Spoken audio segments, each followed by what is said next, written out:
Ayun ka, demonyo ka! Huwag mo akong patayin!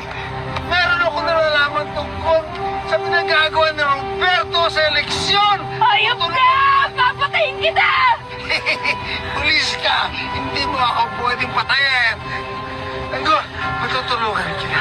Bonggay, magagamit pa natin itong hayop na to. Sa pagtistigo laban sa mga gerero.